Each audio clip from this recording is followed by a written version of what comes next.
he decidido poner fin a la zona de extensión a partir de la medianoche de hoy y he dado todas las órdenes del caso a nuestras fuerzas militares para que retornen a dicha zona teniendo especial cuidado en la protección de la población civil.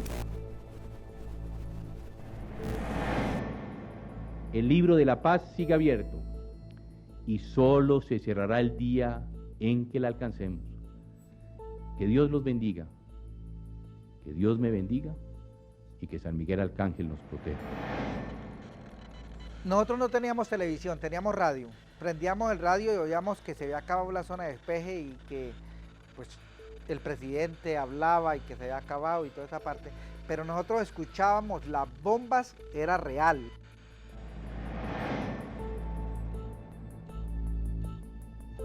Los aviones los escuchábamos que pasaban por encima de la casa y oíamos cuando las bombas detonaban porque eran unas bombas de mucho poder. Eso era como un fin del mundo, digamos así, que se uno oía esta noche.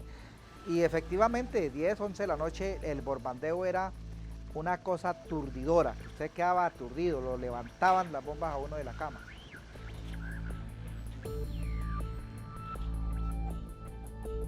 Entonces eso para uno era como una película, pero era real, una guerra que estaba viendo ya.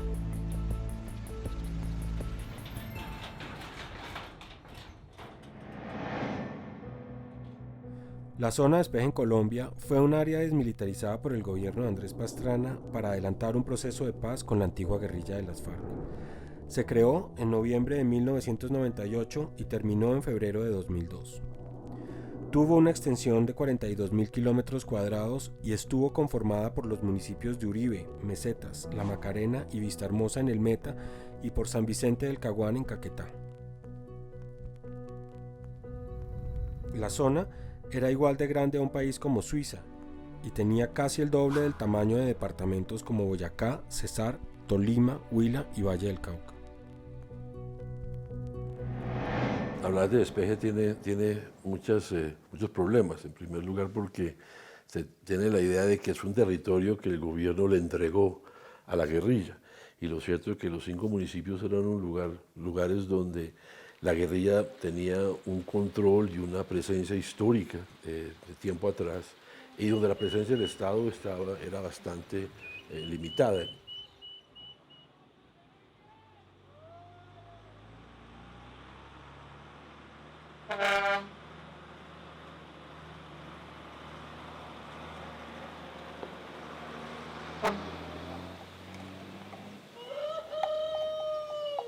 Porque para nadie ha sido un secreto que esta fue una zona guerrillera.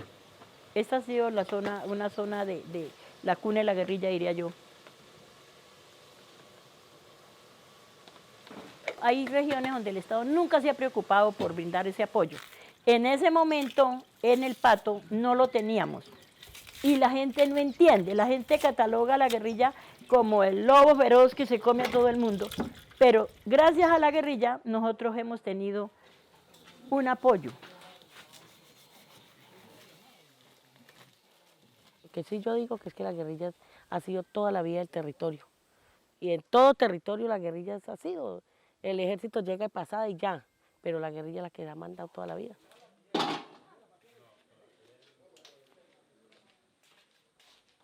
Ceci, lave esos pocillitos, mami.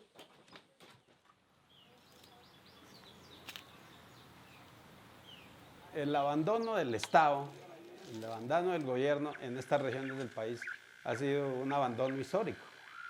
Entonces uno encontraba que en San Vicente del Caguán o en estos otros municipios de la zona de extensión o otros del Caquetá habían puentes, habían escuelas, caseríos, habían puestos de salud y los había construido la guerrilla. Por ejemplo, establecieron una oficina de quejas y reclamos que era donde ellos le daban solución a los diferentes problemas que se presentaban entre la comunidad, porque no había jueces, no había fiscales, no había policía, no había ninguna autoridad, la única autoridad era la autoridad administrativa, la autoridad civil que representaba al alcalde. Y eso no es que haga que la gente sean de las FARC, no, la gente pues, con una historia donde no está el Estado, donde no hay nadie más que puede resolver esa clase de problemas, pues acudían a lo que es esa presencia de facto. Y en ese sentido, las cosas siguieron igual. Hoy venimos a cumplir una cita con la historia. Sabemos que los ojos de todos, de cada trabajador, de cada empresario, de cada campesino, de cada madre de familia, de cada desplazado, de cada soldado, de cada insurgente, están pendientes de nosotros.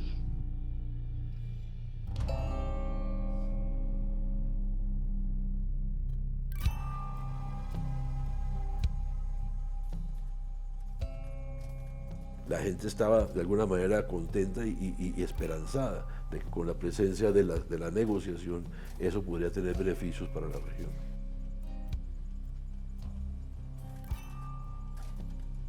Allí en San Vicente del Caguán se reunían los 32 embajadores amigos. Se reunía el presidente de la Bolsa de Nueva York, estuvo en San Vicente del Caguán, muchísima gente, entonces se daba cuenta de la problemática y toda esa gente ayudaba a presionar al gobierno para que invirtiera. Infraestructura vial, comercialización, saneamiento básico, educación, salud, son los problemas concurrentes de nuestra patria y creemos que podemos solucionarlo en unión de todos y con el acompañamiento de la comunidad internacional que ha manifestado reiteradamente su decisión de apoyar este proceso. Realmente, si no hubiera sido por la que San Vicente era la sede, el epicentro de los diálogos de paz, no se hubieran hecho inversiones importantes como las que se lograron hacer durante el periodo 2001-2003. ¡Que viva la paz! Confío en que la ilusión de paz de los colombianos será realidad por siempre y para siempre. Hablaban de la zona de despeje, primero fue un baldado de agua fría porque nosotros en ese entonces nos entregaron, como quien dice, una república independiente con 5 municipios, 4 del departamento del Meta y 1 del Caquetá, y nos dicen ya quedan despejados, no queda fuerza pública, no queda nada, y entró la FARC. El miedo pasa muy pronto cuando la FARC entró, porque la FARC entró fue a trabajar. El municipio de La Macarena no tenía vías en ese entonces. Entran ellos acá y comienzan a trabajar, a hacer las vías terciarias por todas 4 esquinas del municipio. Fue donde llegaron volquetas, retroexcavadoras, bulldozer, toda clase de maquinaria para hacer vías las trajeron.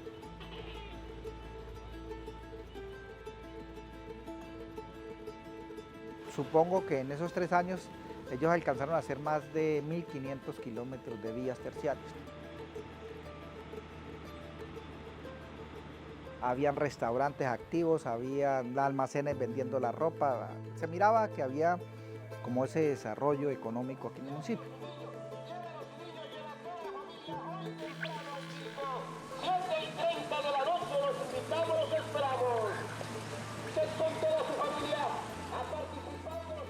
Entonces ya la gente comenzó a decir, uy, eso no lo habíamos visto jamás.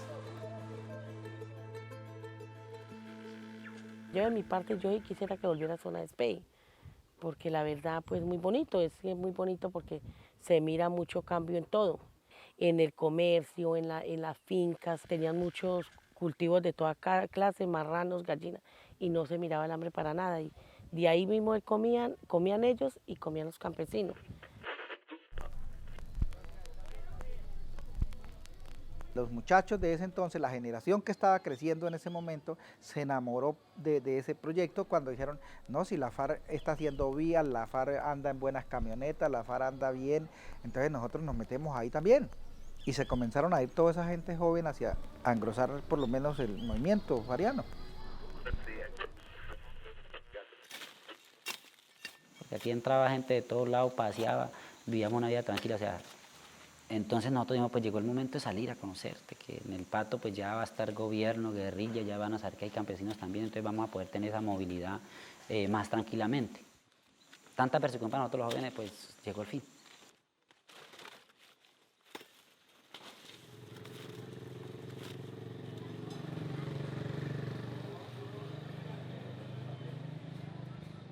Nosotros como campesinos, lo que fue la zona de despeje, la vivimos de esa manera.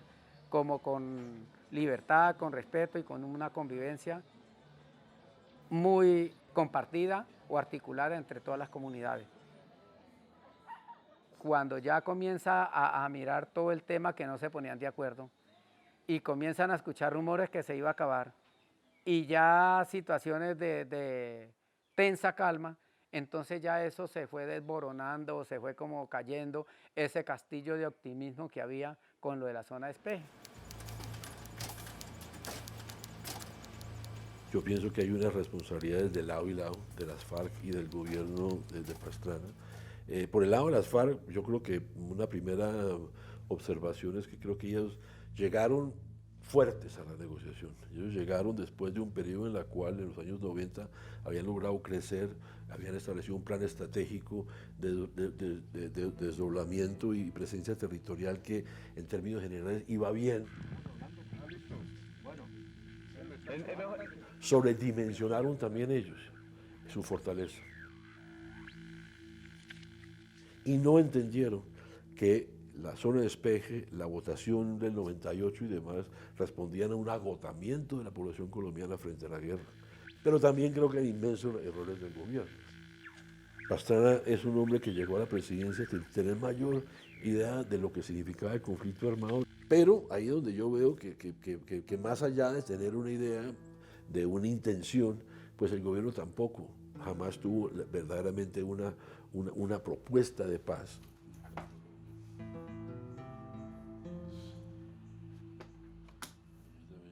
Y es que en la historia también de Colombia hemos subestimado mucho el papel de Andrés Pastrana como presidente. Mucha gente tiene el imaginario que Andrés Pastrana no hizo absolutamente nada y uno puede eventualmente dar la razón en ciertos aspectos, pero sí algo hay que reconocer es que él fue muy estratégico. Hemos decidido continuar, lo reiterar es que ha sido muy productiva la reunión y que vamos a continuar trabajando. ¿Se queda esta noche aquí en la zona? Nos quedamos esta noche en la zona exterior. Mientras él negociaba con las FARC, de manera paralela, él logró hacer una negociación con Estados Unidos. Y la negociación hacía referencia al papel del narcotráfico que tenía Colombia frente a Estados Unidos. Andrés Pastrana viaja a Estados Unidos, se reúne con el presidente Clinton y la primera versión del Plan Colombia es un plan para inversión que, en el caso de los cultivos, favoreciera el desarrollo alternativo.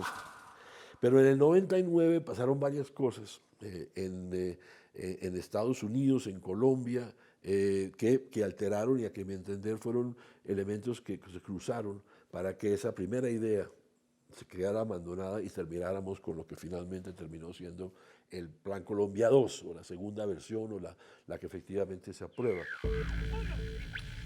Además, todos ustedes lo saben, no hemos sido ingenuos durante todo el desarrollo del proceso.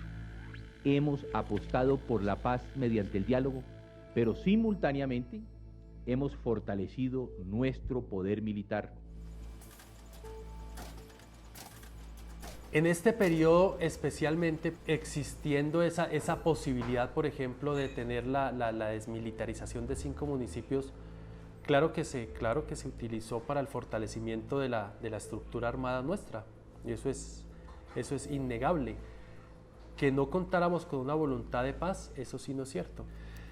Especialmente en el Caguán, lo que nosotros veíamos era que de parte del gobierno de Andrés Pastrana no había ninguna voluntad, y a la par que se venían desarrollando los diálogos en el Caguán, venía dándose una reingeniería de las fuerzas militares, del aparato militar, cada uno en la proyección a la concreción de su objetivo.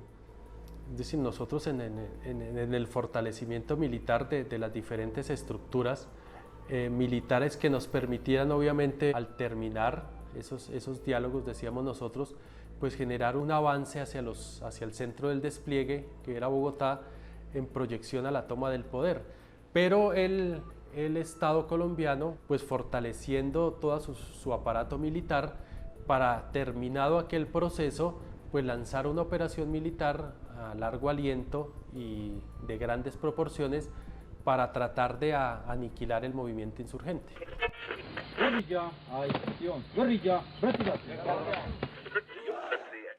Colombia cuenta con las Fuerzas Armadas más grandes, más profesionales, más capacitadas y mejor dotadas de toda su historia. No es avasallando la soberanía y la dignidad de nuestras naciones, con certificaciones de centenares de millones de dólares aportados para combatir los campesinos, únicamente podrán dar resultado si se invierten en la sustitución de cultivos. Por ello, las políticas encaminadas al combate cierto al narcotráfico como fenómeno social del sistema necesariamente deben pasar por una revisión sustancial de su contenido económico, político, social y cultural. Entonces vemos que ese clima político interno, y ya con el final del gobierno de Pastrana, cuando ya se llega a la conclusión que eso no va para ningún lado, es que se da el famoso rompimiento en febrero de 2002, que también tiene que ver con otros temas que tienen que ver con esa cosa internacional, ¿no? Ya no está Clinton se fue, llegó el señor Bush en el 2001, en septiembre, el 11 de septiembre, pues sabemos lo que pasó en Nueva York, en Washington. El 11 de septiembre va a cambiar radicalmente todo lo que es la política internacional, y eso va a coincidir, ¿no es cierto?, con este agotamiento y frustración con la paz en Colombia y la elección de Álvaro Uribe. El grueso de los recursos que llegaron del Plan Colombia se gastaron durante el gobierno de Álvaro Uribe en la política de seguridad democrática, de la lucha contra el terrorismo, y esas fronteras que antes eran tan complicadas, que no podía ser contrainsurgente, que tenía que ser una cosa contra narcóticos, todo eso se borró, y con la idea de la guerra contra el terrorismo les entregaron absolutamente todo, y por lo tanto el Plan Colombia y todos los recursos que se van a dar van a terminar utilizados por Uribe, y en esta etapa, digamos, de guerra contra el terror a nivel internacional.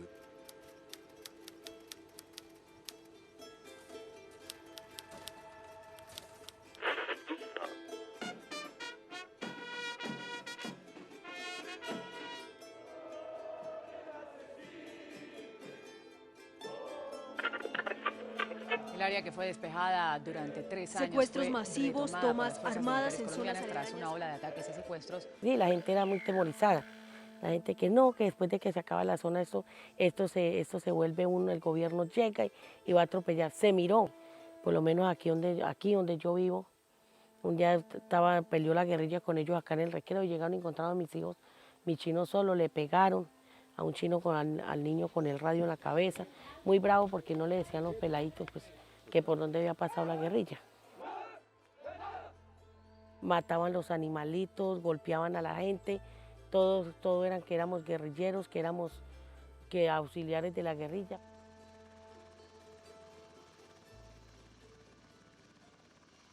Cuando venían y comenzaban a descargar muertos, cadáveres de los enfrentamientos, los campesinos se ponían y se pegaban a las rejas del aeropuerto para ver a quiénes descargaban ahí, si eran conocidos o no eran conocidos. Se enterraron muchos, más de 2000 de pronto se enterraron en este municipio, en ese momento el trajinar de esa guerra tan cruda que hubo aquí en la Macarena. Sacaron al ejército, sacaron a la policía, sacaron al juez. El aumento de los cultivos de coca. Lo que anunciaban por la radio era pura zozobra, puro espanto, digámoslo así, porque yo me alcanzo a acordar que RCN me mostraba una cantidad de ejército armado hasta de pies a cabeza, y con una cantidad de propaganda que venían a recoger, a acabar con toda la insurgencia, y con los que era muy de cerca con la guerrilla, que también tenía que ver, una cantidad de propaganda. Entonces eso espantó mucho a la gente.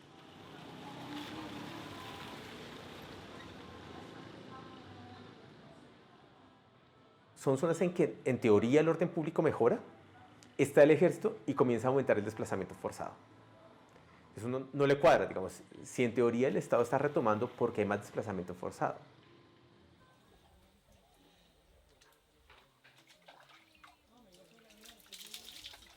Bueno, la militarización de este territorio ha sido una constante en la historia, ha respondido a distintos motivos en distintas épocas. En un momento se concentró a partir de la lucha contra los cultivos de uso ilícito de la coca, Después fue toda la lucha antisubversiva contra las FARC y pues todo el tema de la retoma después del fracaso del proceso de negociación de paz en el gobierno Pastrana. Esta zona pues es un ecosistema estratégico, tiene unas grandes cantidades de extensiones de tierra protegidas con distintas figuras del ordenamiento ambiental.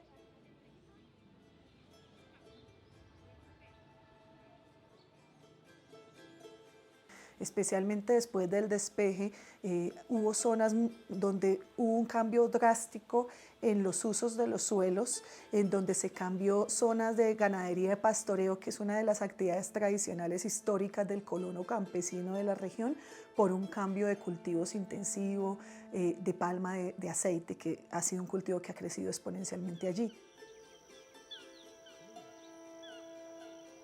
Pero un gran elemento determinador del conflicto armado y de la guerra por el territorio en esta región tiene que ver con los recursos naturales que hay en él, especialmente el petróleo. Creo que la agenda petrolera es una agenda que ya ha venido siendo marcada desde hace bastantes décadas en la región, pero pienso yo que la estigmatización es una de las violencias que sigue viviendo estas comunidades y es una de las violencias que son sutiles, pero que son muy fuertes en temas discursivos, por ejemplo, para justificar accionarios militares indiscriminados sobre las poblaciones.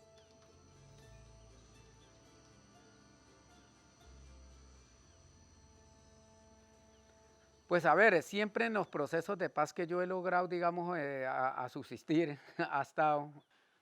llega la ilusión del proceso de paz, los diálogos, pero cuando se acaba, se intensa más el conflicto. En este estado siempre, o en este país siempre ha insistido las negociaciones.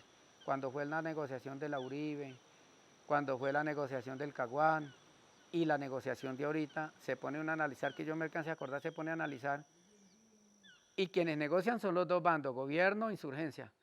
Pero cuando se acaba la negociación van a llevar del bulto todos, o todos no, los que estamos más indefensos, porque todo el mundo, todo el extranjero se va, las cámaras las apagan, pero el que quedamos nosotros tenemos que tomarnos los tragos amargos, pasar las noches oscuras sin poder dormir. La guerra no es solamente un problema de gobierno y guerrilla, sino de unos problemas históricos de ausencia y de precariedad de presencia del Estado. Y resulta que la construcción de Estado tiene que ver con esas autoridades locales, con esos elementos comunitarios, las escuelas, los puestos de salud, las vías para que la gente pueda sacar sus productos. El tema de la tierra.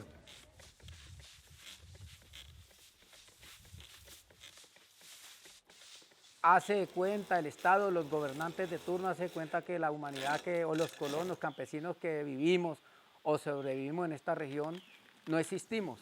Entonces, por lo tanto, nos toca entre los mismos campesinos, los mismos vecinos, darnos la lucha cómo solucionar esos problemas que se nos presentan a diario.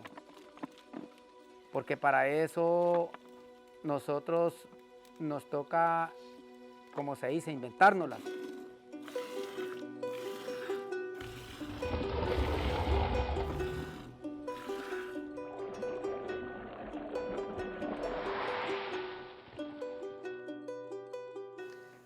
Pues para mí, como yo le decía ahora a ratos, ¿no? Pues uno siente que esta tierra uno la ama, como que la quiere de verdad. ¿Por qué?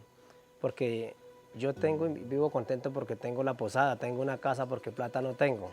Pero aquí levanté mis hijos, me levanté, mejor dicho, yo. Eso, la guerra no nos quitó, fue como el derecho a la tierra y el amor a esta tierra, a la zona, nosotros acá.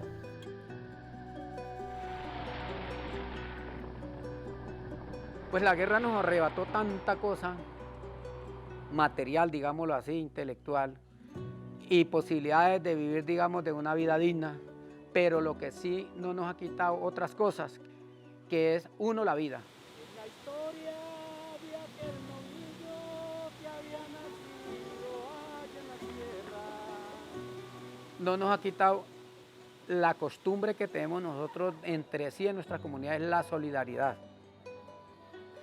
Y por esas cosas que he nombrado, hemos logrado tener todavía, que es lo que más nos ha presionado la guerra a quitarnos, que es el derecho al territorio. La vida, la organización, la solidaridad y el territorio con la cultura campesina que siempre hemos prevalecido aquí en nuestra región.